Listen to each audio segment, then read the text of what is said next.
Assalamualaikum warahmatullahi wabarakatuh. Fatihah Allah Ta'ala yaftahu alaina futuhal arifin wa yaj'aluna minal ulama'il amilin kama nakrauha biniyati anallaha yursilu misla thawaba qiraatina ila arwahi abaina wa ajdadina wa ummahatina wa jaddatina wa umum arwah muslimina wal muslimat nakhussu khususan ila arwah al-muassisina wal mutabarri'ina li hadzal masjid kama khususan ila arwah ulama'ina wa masyayikhina asallahu subhanahu wa ta'ala yanfa'ana bi ulumihim fid darain kama nakrauha bi niyatina Allah yubariku bi amarina wa amwalina wa dzurriyyatina wa yashfi mardana wa yarhamu amwatana wa yaqdi jami'a hawaijina hadhihi niyah kulihal Fatihah. A'udzu billahi minasyaitonir rajim. Bismillahirrahmanirrahim. Alhamdulillah rabbil alamin arrahmanir rahim maliki yaumiddin. Iyyaka na'budu wa iyyaka nasta'in. Ihdinas shiratal mustaqim, shiratal ladzina an'amta 'alaihim ghairil maghdubi 'alaihim waladdallin. Amin. Bismillahirrahmanirrahim. Alhamdulillah rabbil alamin. Shalatu wassalamu ala asyrafil anbiya'i wal mursalin sayyidina wa nabiyyina Muhammad wa ala alihi wa sahbihi ajma'in. Amma ba'du, yang saya muliakan para guru asatidzah, Bapak hadirin, ngurus serta jamaah majelis ta'lim Masjid Jami' Al-Diya Guru Sya'ban.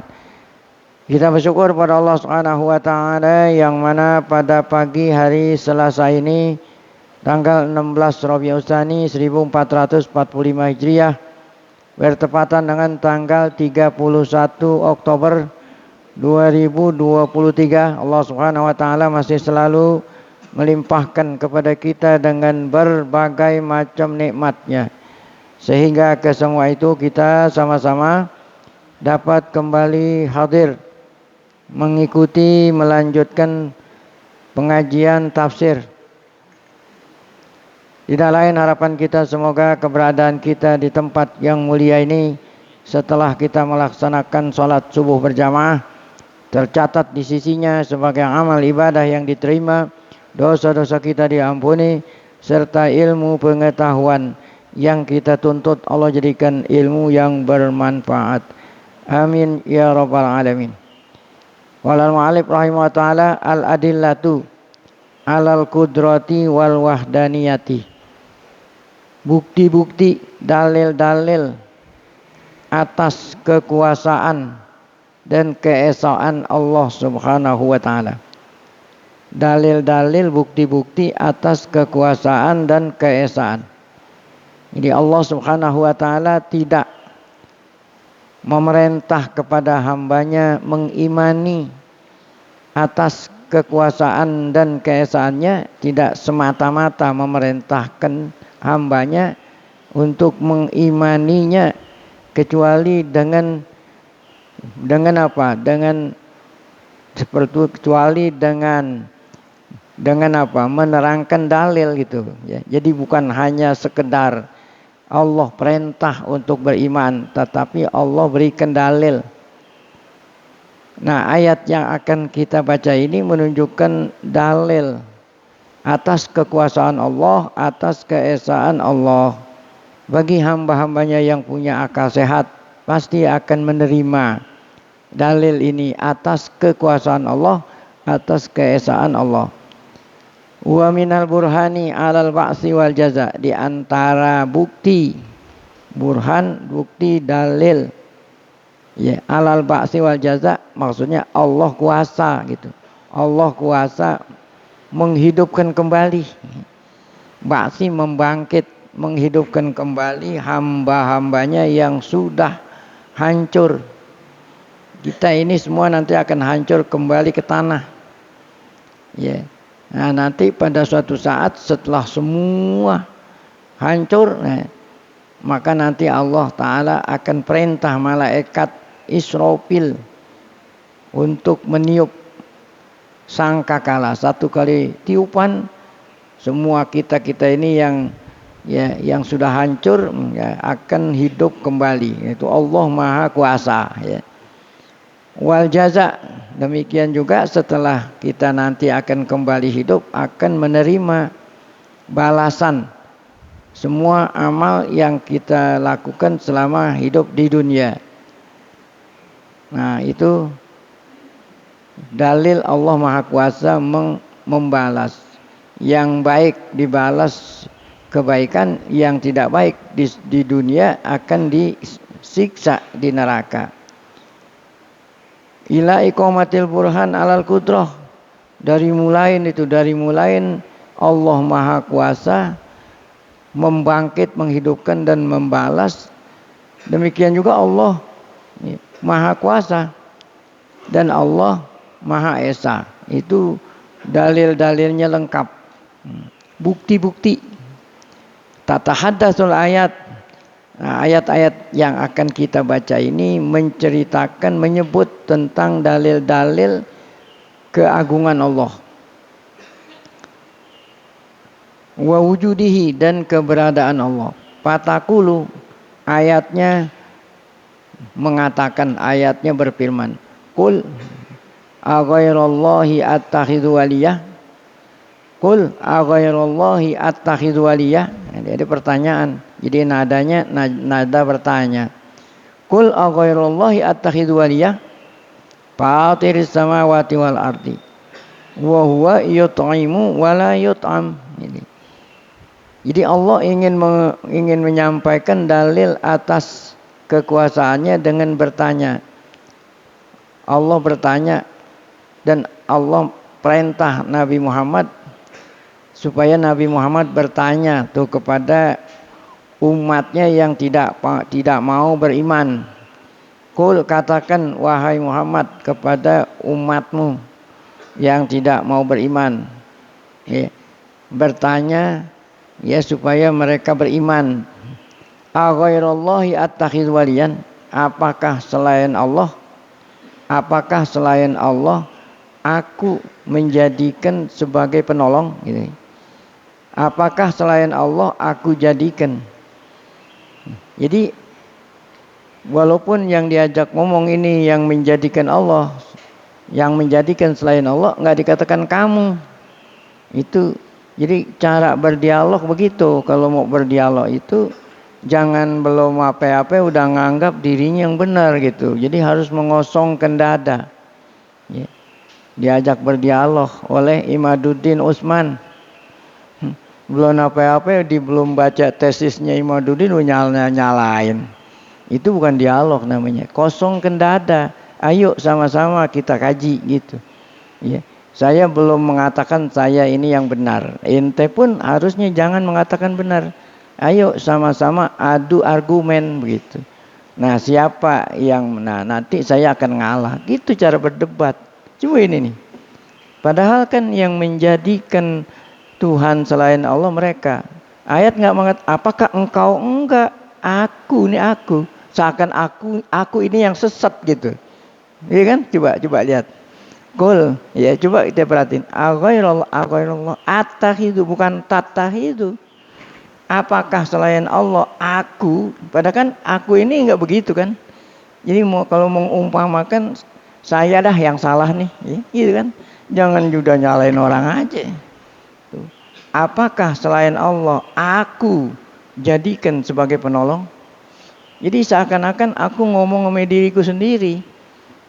Padahal fatiris samawati wal ardi. Padahal yang nyiptain langit dan bumi. Dan dia juga yang memberikan aku makan. Dia tanya diri. Apakah pantas dia Allah yang menciptakan langit dan bumi. Yang memberikan aku makan. Memberikan aku minum. Kok aku menyembah sama selain Allah? Jangan bilang engkau, jangan. Kan berarti kalau engkau itu ente udah nganggap diri orang salah. Padahal walaupun benar salah.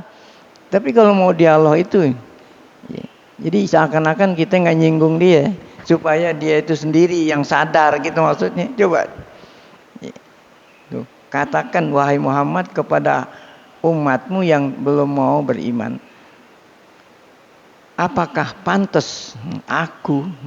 Padahal kan aku ini nggak pernah nyembah selain Allah. Tuh, nyalain diri dulu. Berarti kan mengosongkan diri, jangan nganggap diri yang benar. Yeah. Padahal kan memang benar kita yang benar. Apakah pantas aku nih? Ya. nyembah selain Allah. Padahal Allah yang menciptakan langit, yang menciptakan bumi, Dia juga yang memberikan aku makan, Dia juga yang memberikan aku minum, Dia juga yang memberikan aku hidup. Segala macam keperluan hidupku Dia yang kasih. Kok aku menyembah pantas nggak? Iya. Itu. Qul lahum. Nah, itu kan katakan wahai Muhammad kepada mereka umatmu yang belum beriman. Hal attakhidhu ma'budan ghairallah? Apakah pantas aku menjadikan sesembahan selain Allah? Wa huwa khaliqus samawati wal ard. Padahal Dia ya Allah yang menciptakan langit dan bumi. Wa mubdi'uhuma, yang menciptakan ala ghairi misal sabik tuh. Kalau menciptakan artinya tanpa ada contoh lebih dahulu, namanya cipta. Ya, dulunya nggak ada langit, ada namanya cipta. Kalau memang dulunya ada dibikin, itu bukan cipta, namanya jiplak. Tahu jiplak? Kalau jiplak sih gampang niru. Nah, kalau ini Allah menciptakan bukan menjiplak. Kenapa mencipta? Dulunya kagak ada. Wa huwar raziqu li ibadihi. Dialah Allah yang memberikan rizki pada hamba-hambanya min ghairi ihtiyajin ilaihim. Allah memberikan rizki, Allah nggak perlu. Allah nggak perlu kepada mereka. Bukan berarti kalau kita kan gaji orang.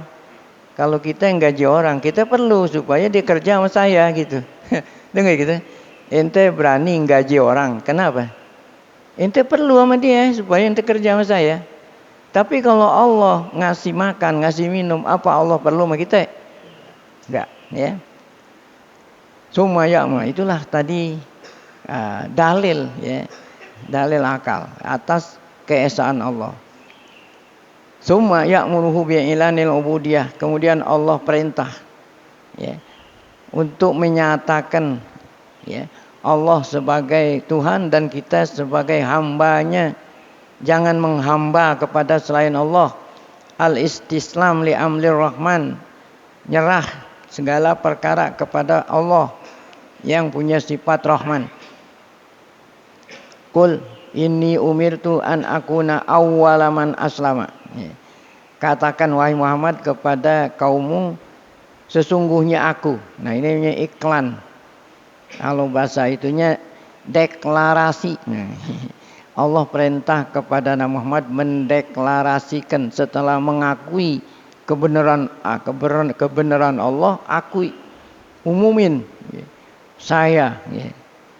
Kalau begitu mulai saat ini saya, ya, menyatakan diri masuk Islam. Wah, padahal Nabi Muhammad sudah Islam. Ya, ini umirtu, saya diperintah an akuna awwalaman aslam, menjadi umat yang pertama kali apa? Masuk Islam, menyerahkan diri sama Allah. Wala takunanna minal musyrikin, dan janganlah engkau wahai Muhammad termasuk orang-orang yang menyekutui. Padahal Nabi Muhammad nggak pernah menyekutui. Ya, ini namanya apa? Ngomongnya sama seseorang, maksudnya apa orang lain, namanya apa tuh? Nyindir. Nah, namanya apa? Wahai Muhammad, janganlah kamu termasuk orang musyrik. Ngomongnya sama orang musyrik, padahal yang dimaksud dia itu yang musyrik-musyrik. Itu bahasa Al-Quran. Ya, janganlah kamu, janganlah engkau wahai Muhammad termasuk orang musyrik. Qul inni akhafu. Katakan kepada kaummu, kenapa saya masuk Islam? Kenapa saya mengucapkan 2 kalimat syahadat? Inni akhafu in asaitu rabbi azaba yaumin azim. Karena apabila aku tidak masuk Islam, ya, aku kafir, aku durhaka, ya, nanti aku dapat azab di hari kiamat, ya, azab yang sangat besar. Nah, masuk neraka. Summa talat hal ayatu, kemudian ayat berikut berbicara tentang dalil-dalil. Tadi kan dalil keberadaan Allah, kekuasaan. Nah, kemudian dalil berikut atas keesaan, ya, keesaan Allah. Ya, kalau udah mengakui adanya Allah, Allah itu kuasa. Nah, harus dilanjutkan dengan esa, Bukan berarti berbilang-bilang itu Allah. Kenapa dikatakan Allah Maha Esa di sini? Dalilnya anin firadillah bin naf'i wadur. Dialah Allah yang bisa memberikan manfaat, dia pula yang bisa ya memberikan mudarat. Enggak ada selainnya. Makanya dia Maha Esa ya. Al-aun wal imdad. Dialah Allah yang bisa memberikan pertolongan. Duna ma siwahu. Duna ma siwahu bukan selain Allah daripada berhala yang mereka sembah atau Tuhan yang mereka sembah. Mereka enggak akan bisa memberikan apa? Pertolongan. Oleh karena hanya Allah yang bisa memberikan pertolongan, maka selayaknya yang disembah hanya Allah yang Maha Esa, tidak ada sekutu baginya. Nah, ini namanya mengesakan Allah. Allazi khada'at lahu riqab. Hanya Allah lah yang semua leher tunduk. Maksudnya semua hamba makhluk tunduk. Ya.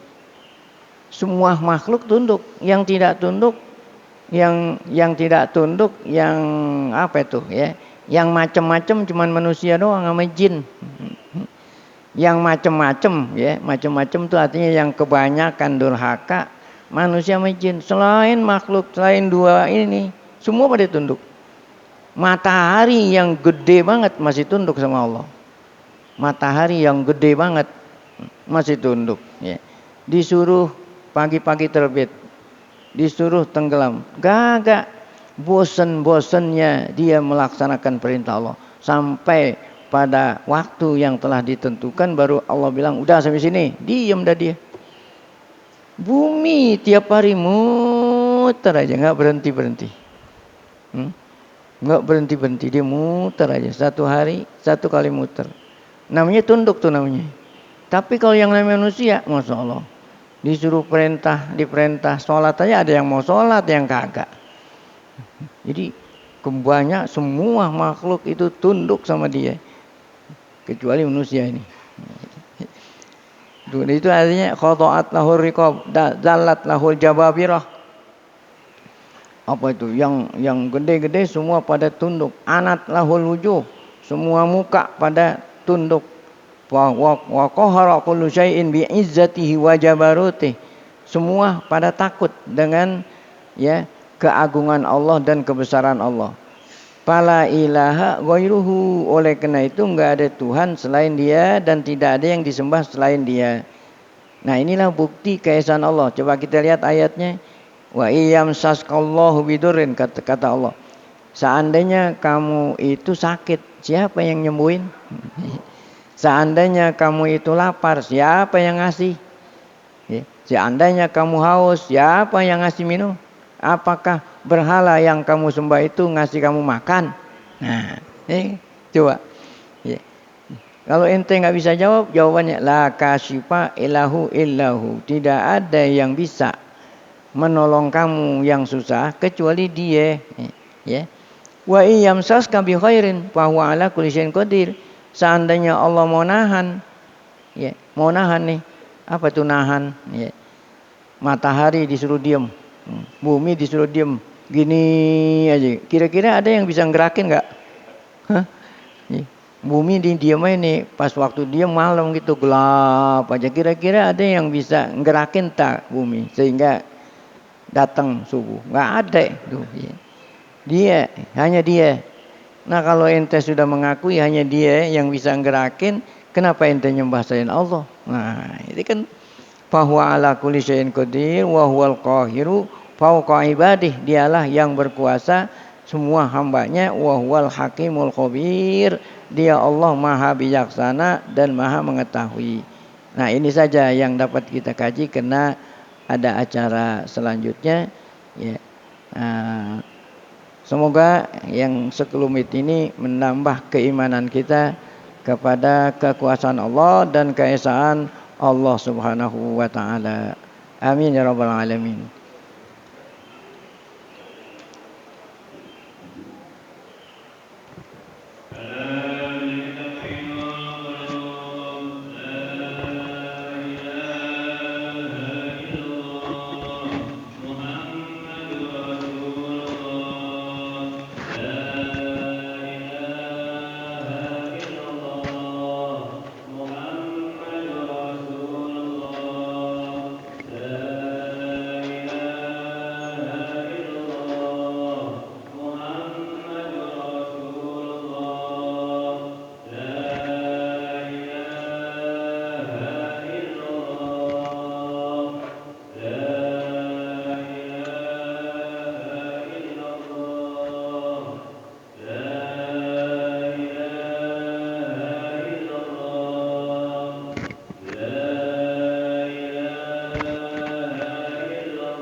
Bismillahirrahmanirrahim. Assalamualaikum warahmatullahi wabarakatuh. Bismillah walhamdulillah salatu wassalamu ala Rasulillah sayyidina wa nabiyyina Muhammad ibn Abdullah wa ala alihi wa sahbihi wa man sara ala nahjihi wa qatafa bihudah. Amma ba'du, faqala ta'ala fi kitabihil karim, a'udzubillahi minasyaitonir rajim. Laqad kana lakum fi Rasulillahi uswatun hasanah. Shadaqallahul azim. Yang saya hormati para guru, para asatidzah, para bapak hadirin, pengurus serta jamaah panitia Maulid Nabi kita Nabi Muhammad SAW, Masjid Jami' Adhiya Guru Sya'ban 1445 Hijriah. Kita bersyukur pada Allah Subhanahu wa taala yang mana pada pagi hari Selasa yang berkah ini, setelah kita mengadakan acara rutin pengajian, kita lanjutkan dengan maulid. Tidak lain harapan kita semoga keberadaan kita di tempat yang mulia ini, kita ikut serta merayakan maulid dengan penuh harapan semoga nanti di hari kiamat kita sama-sama mendapat syafaat dari Rasul yang kita cintai, yang pada pagi hari ini kita adakan hari peringatan maulidnya. Amin ya rabbal alamin. Para guru, bapak hadirin dan ibu hadirat, dan seluruh hadirin hadirat panitia dan pengurus masjid, ketahuilah sesungguhnya bulan Rabiul Awal dan bulan-bulan berikutnya setelah Rabiul Awal, sekarang ini Rabiul Tsani, wabil khusus tanggal 12 Rabiul Awal. Ini ada 4 peristiwa besar sesungguhnya. Nah, kita ini selalu mengaitkan bulan Rabiul Awal, Rabiul Tsani, tanggal 12 Rabiul Awal khususnya, kita kaitkan hanya peristiwa, memperingati peristiwa hari lahirnya Nabi kita Muhammad, Maulid Nabi Muhammad SAW. Ketahuilah bahwa tanggal 12 Rabiul Awal bukan hanya sejarah lahirnya Nabi, tetapi ada peristiwa empat peristiwa besar sepanjang sejarah dan kehidupan Nabi dan para sahabat. Tentu yang pertama adalah tadi hari lahirnya Nabi Muhammad SAW. Ini yang pertama, peristiwa yang pertama. Kemudian yang kedua adalah hari lahirnya negara Islam pertama, tanggal 12 Rabiul Awal. Ya, hari lahirnya negara Islam pertama di bawah pimpinan Nabi kita langsung Muhammad SAW. Kemudian peristiwa yang keempat persis terjadi pula pada tanggal 12 Rabiul Awal, namun tahunnya lain-lain. Hari wafatnya Nabi Muhammad SAW. Dan yang keempat adalah hari lahirnya negara Islam pertama di bawah pimpinan Khulafa Ar-Rasyidin, pengganti Nabi Muhammad SAW, yang dimulai oleh Abu Bakar As-Siddiq, terpilih sebagai pengganti Rasul. Inilah peristiwa besar yang terjadi pada tanggal 12 Rabiul Awal. Kenapa selalu kita mengaitkan dengan Rabiul Awal? Sebab hari lahirnya Nabi, ya, dibandingin nama yang 4 tadi, yang paling besar itu hari lahirnya Nabi Muhammad SAW. Kapan lahirnya Nabi? Tanggal 12 Rabiul Awal, tahun gajah pertama, ya. Tahun gajah pertama. Kenapa dikatakan tahun gajah pertama? Karena saat Nabi lahir hari Senin tanggal 12 Rabiul Awal. Jadi bulan-bulan ini dari mulai Muharram, Safar, Rabiul Awal dari dulu udah ada. Ya, cuman tahunnya yang berganti-ganti nama. Pada tanggal 12 Rabiul Awal di tahun itu terjadi peristiwa besar yang menggemparkan dunia pada waktu itu. Nah, orang Arab memulai menghitung tahun itu kalau terjadi suatu peristiwa. Ini peristiwa besar yang mengguncang dunia waktu itu. Apa peristiwa yang terjadi sebelum lahirnya Nabi pada tahun itu. Nah, yaitu penguasa Yaman. Ini bukan raja, penguasa. Bisa jadi wali kota Yaman, gubernur Yaman, ya, yang bernama Abrohah, ya. Datang ke Mekah ingin menghancurkan Ka'bah. Itu kan peristiwa besar. Lantaran apa Abrohah ini datang ke Mekah membawa pasukan, yang waktu itu pasukannya luar biasa, gajah, ya. Pada waktu zaman dulu, ya, bawa pasukan kuda aja udah luar biasa, apalagi yang dibawa apaan? Gajah. Ya. Alasan apa? Abrahah bawa pasukan gajah mau menghancurkan Ka'bah. Karena Abrahah membangun gereja besar, gereja mewah dibangun di kota, ibu kota Yaman, namanya Son'a. Ibu kota Yaman namanya Son'a. Bangun gereja yang besar. Niatnya tidak baik gitu. Kalau bangun gereja niatnya untuk tempat kebaktian gitu kan, orang Kristen mengatakan gereja itu tempat kebaktian. Bagus itu. Bagus. Tapi niatnya bukan niat untuk dijadikan tempat kebaktian agama mereka. Niatnya ingin apa? Ingin bikin Ka'bah tandingan. Nah, gitu. Ingin bikin Ka'bah tandingan. Ya. Jadi selama ini kata Abrahah, orang-orang muslim hajinya kemana? Umroh. Kan dari dulu sejak zaman Ibrahim udah ada haji umroh. Mereka itu berhaji ke Ka'bah, ke Ka'bah Baitullah yang ada di mana? Di Mekah.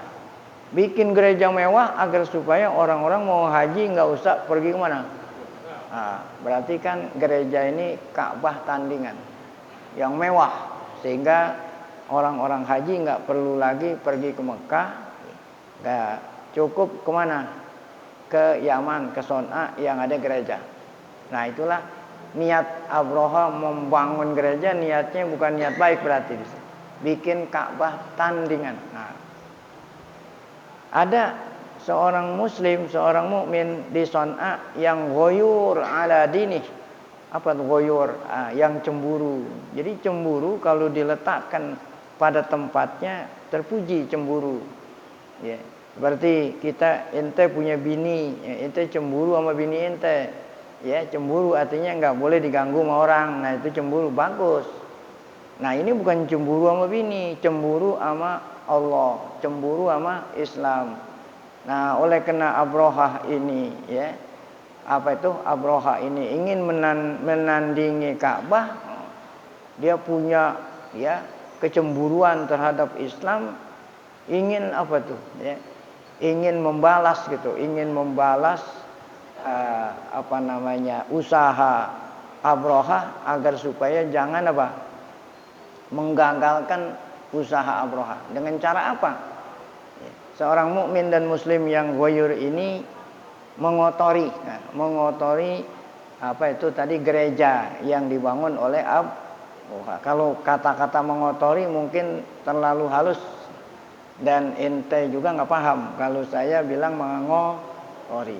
Jadi apa kira-kira yang lebih menghina, ya, kata-kata yang agak kasaran dikit tapi yang menyentuh apa maksud, kira-kira apa, berakin lah gitu. Kalau mengotori kan ya mungkin dikotorin, ada kotoran itu. Ya, dia berakin, tahu berakin. Nah, ini kan lebih apa tuh? Lebih menghina gitu, ketimbang dari bahasa halus ngotorin. Diberakin. Apa yang diberakin? Nih, mihrab. Ya. Nah, jadi kan kalau masjid mihrabnya sentral, mimbar sentralnya. Demikian juga gereja, ada mihrabnya itu gereja. Itu yang diberakin. Bahkan bukan hanya diberakin, dipeper, tahu peper?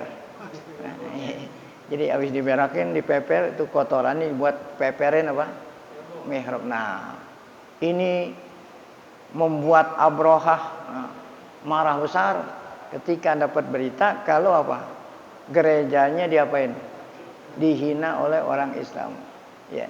Nah, itulah yang namanya ghoyur, ya. Karena dia niatnya apa? Bukan untuk. Nah, ini yang menyebabkan Abrahah marah besar, terdorong untuk kemana? Ke Mekah, ingin menghancurkan apa tadi?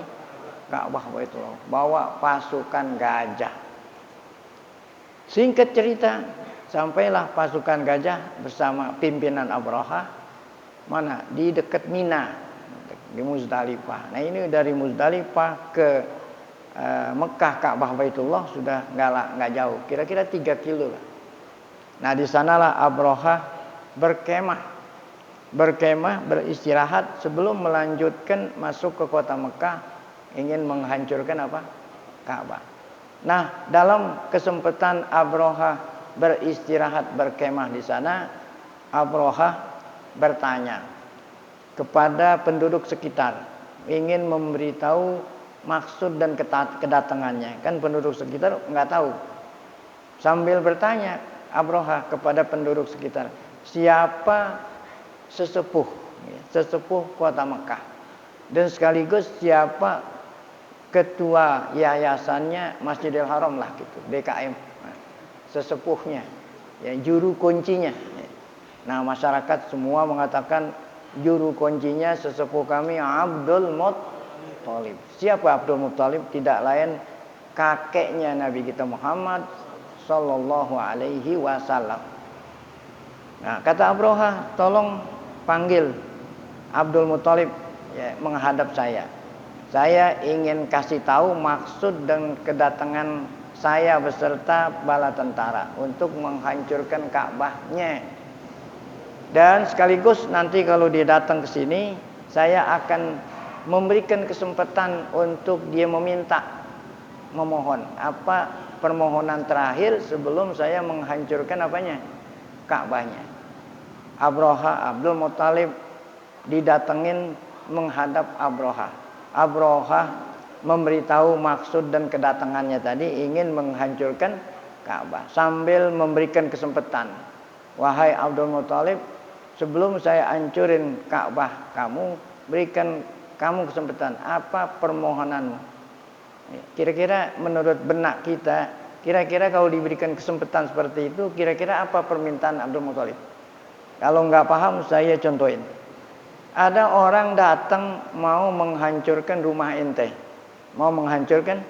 Sebelum rumah ente dihancurin sama orang itu, diberikan kesempatan ente sebagai tuan rumah, apa yang kau harap? Tentu pengharapan apa? Asal bisa jangan, gitu maksudnya. Ada orang mau datang mau ngancurin rumah ente. Sebelum dihancurin rumah ente, dikasih kesempatan. Apa permohonan ente? Pasti menurut benak kita yang diminta oleh Sahibul Bait apa? Asal bisa jangan, kan begitu kan?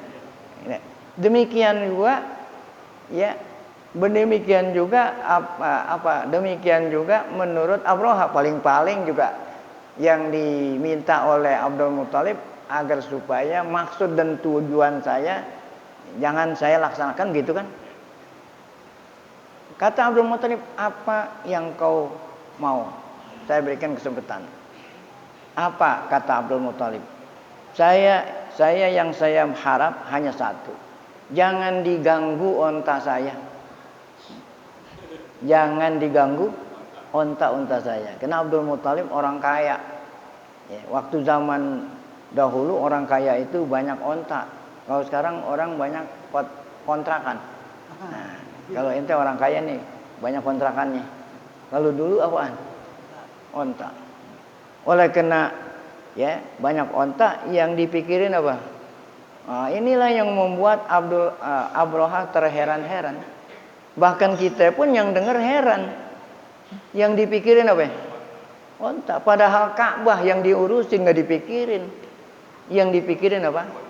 Onta. Makanya Abrahah bertanya, kenapa yang kau pikirin apa? Onta. Nah, coba kita lihat jawaban Abdul Muttalib. Kenapa yang saya pikirin onta? Supaya jangan onta saya diganggu. Kalau Ka'bah nggak ada masalah. Kenapa? Ana Rabbul Ibil. Saya yang punya apa? Karena onta itu punya saya. Yang saya pikirin apa? Onta. Adapun Ka'bah punya Tuhan, ada yang punya. Makanya kan Baitullah. Ya. Adapun Ka'bah itu ada yang punya. Siapa? Allah. Biarin aja yang punya rumah, yang jagain rumahnya. Kata Gus Dur, kenapa saya repot-repot? Kata Gus Dur, kenapa saya repot-repot? Kan Baitullah ada yang punya. Biarin aja yang punya yang jagain rumahnya. Nah, kalau yang saya pikirin apaan? Onta, kena onta punya saya. Adapun Ka'bah punya Allah. Oh, begitu kata siapa? Abraha. Kalau begitu ya udah. Ya, Abdul Muthalib meninggalkan Abraha, kemudian Abraha ya mau beranjak kemana? Mau menuju Mekah, mau menghancurkan Ka'bah. Baru beberapa tindak Allah kirim pasukan apa? Oh, burung ababil. Apa yang dikatakan oleh Abdul Muthalib terbukti. Karena Ka'bah ada yang punya, dialah yang memelihara apa? Rumahnya. Bagaimana cara dipelihara supaya jangan hancur? Allah kirim apaan? Tayran ababil. Ya. Allah Ta'ala berfirman, apa firmannya? Alam taro kaifa fa'ala rabbuka bi ashabil fil. Alam naj'al lahu ya. Arsala alaihim tayran ababil tarmihim bihijaratin min sijil faja'alahum ka'asfin ma. Ini luar biasa. Pasukan yang Allah kirim luar biasa. Ya. Lebih daripada pasukannya Israel. Kenapa? Karena setiap burung dibekali 3 peluru. Setiap burung dibekali 3 peluru. Ada yang dipatuknya 1 kaki kanan, kaki kiri. Nih, batu. Bahasa Al-Qur'annya apaan? Ya. Wa arsala alaihim tayran tarmihim bihijaratin min sijil. Batu dari sijil. Ini kehebatannya apa batu ini? Setiap batu itu sudah ada namanya. Dan tidak salah sasaran. Nah, kalau pelurunya Israel, roketnya Israel, enggak bisa jadi salah dia. Ya. Salah sasaran. Akhirnya enggak mengenai apa yang direncanakan. Tapi kalau ini burung, enggak ada yang meleset. Dan anehnya lagi, ini batu lebih canggih daripada peluru. Kenapa lebih canggih? Ini perlu apa tadi? Batu sijil ini pertama menembus helm. Karena tentara waktu zaman dulu pakai helm. Helmnya terbuat dari baja. Bukan helm ente kena takut ditilang. Helmnya yang murah dari plastik. Hanya untuk mengelabui polisi. Helmnya dari apa? Baja. Tembus. Masya Allah. Peluru itu nggak mungkin tembus sama baja. Tapi batu ini tembus. Setelah tembus helm yang dari baja, tembus ke kepala. Tembus ke badan.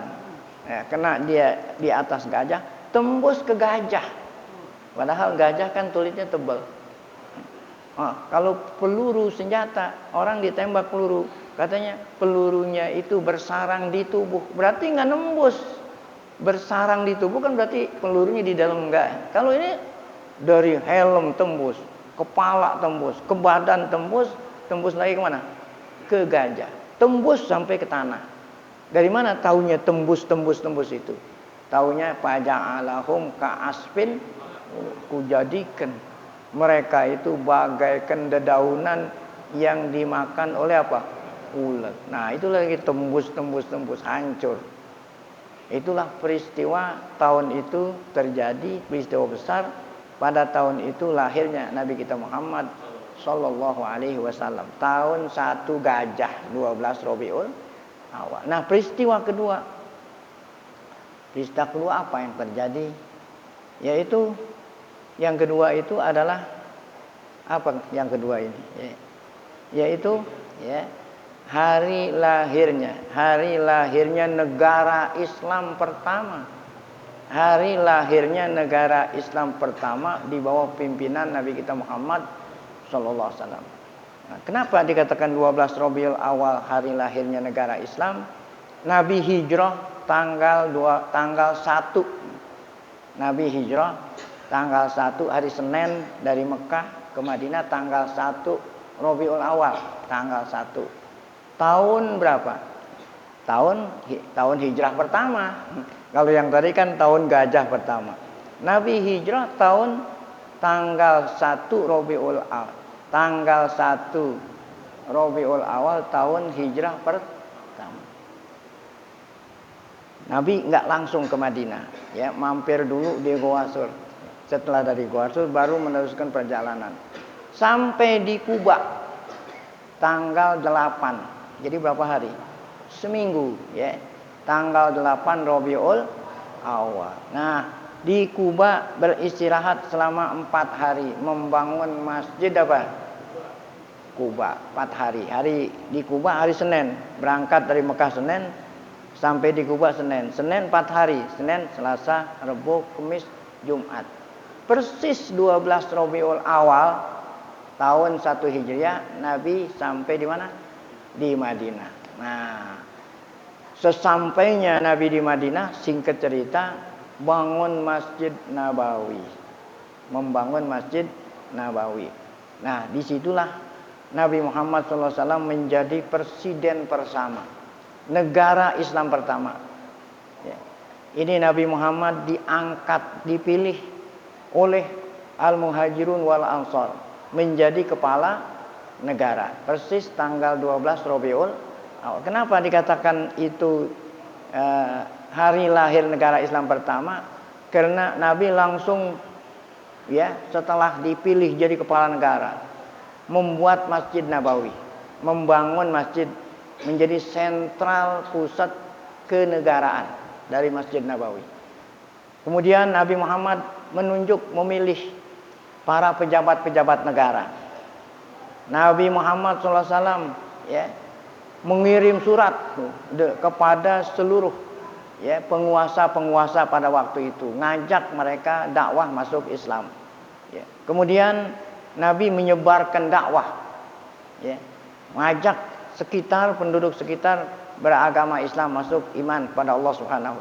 Nah, bagi mereka yang tidak mau nggak dipaksa. Tapi apabila mereka merintangi, nah itulah namanya jihad fisabilillah.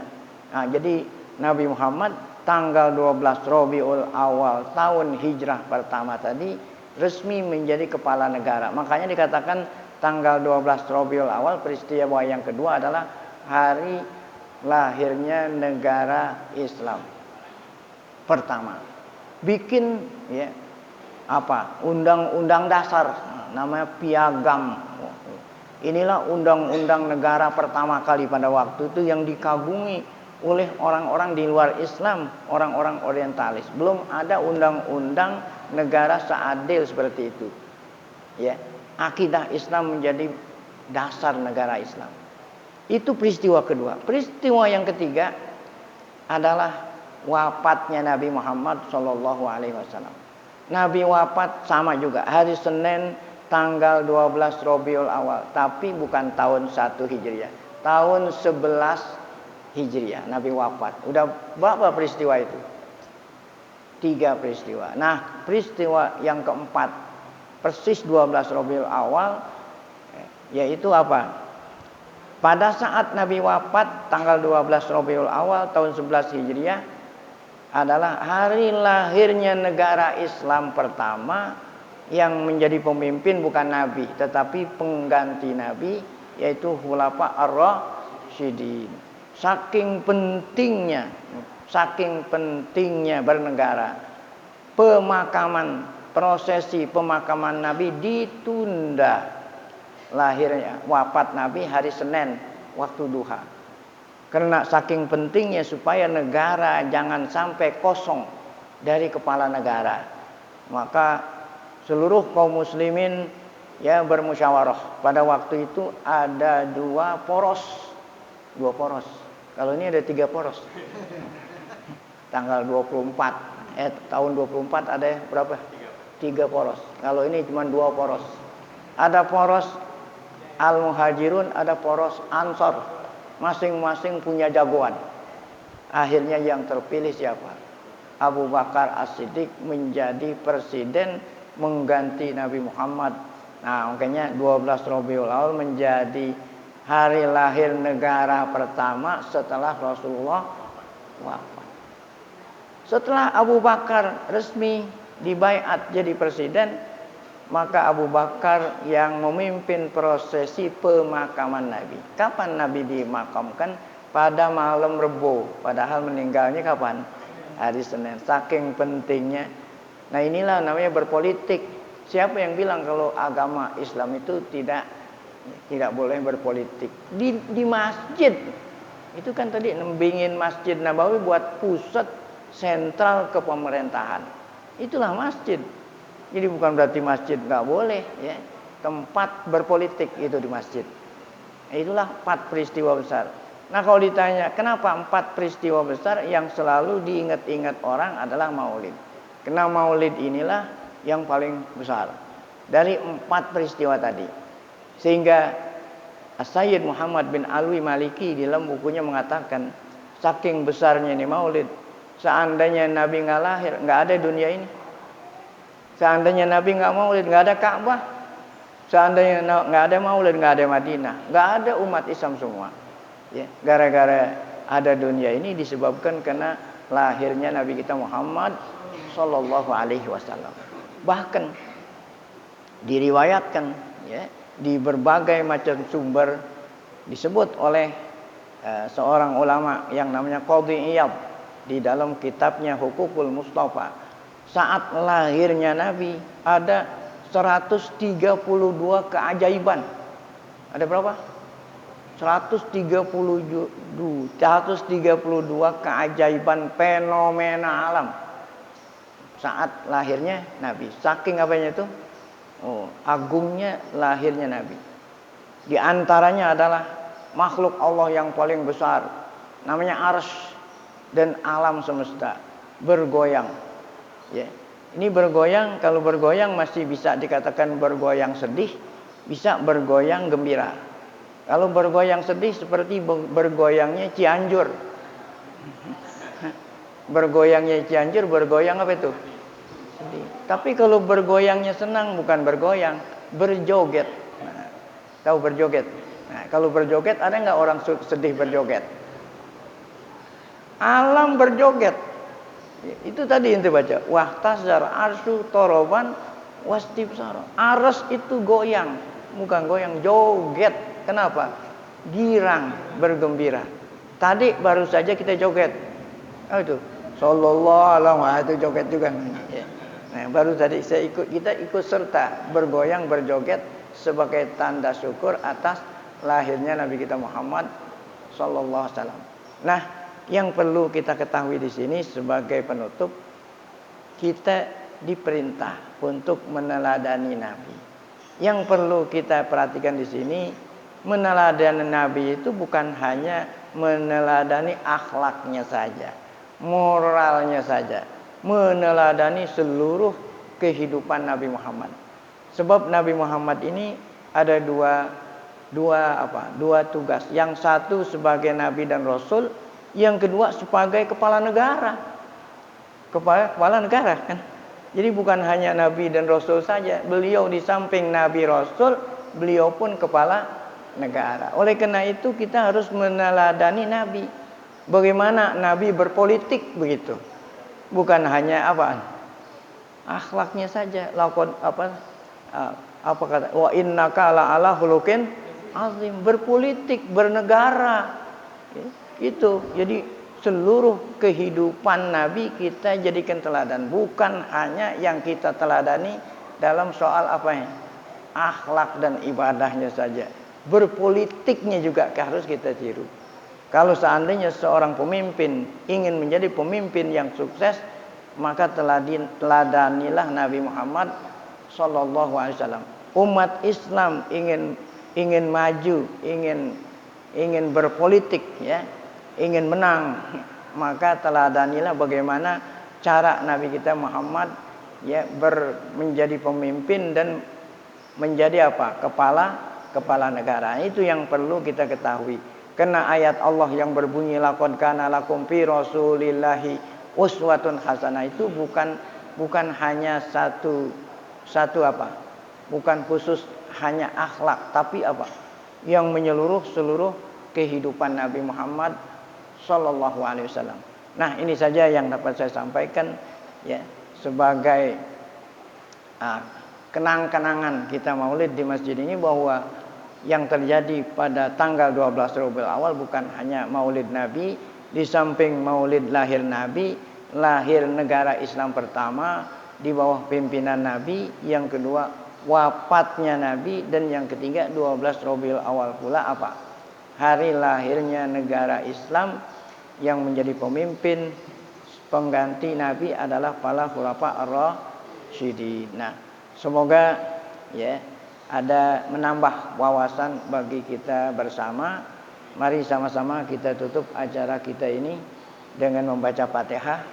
Semoga berkah Fatihah Allah SWT berikan kita panjang umur, dalam keadaan sehat, afiat, selalu dapat taufik hidayah, tetap iman, dan selalu kita bisa meneladani Nabi kita Muhammad SAW sehingga kita bahagia dunia akhirat. Ala hadhihi niyah al-Fatihah. A'udzubillahi minasyaitonir rajim. Bismillahirrahmanirrahim. Alhamdulillah rabbil alamin arrahmanir rahim maliki yaumiddin. Iyyaka na'budu wa iyyaka nasta'in ihdinas siratal mustaqim siratal ladzina an'amta 'alaihim ghairil maghdubi 'alaihim waladdallin. Amin. Alhamdulillah, selesai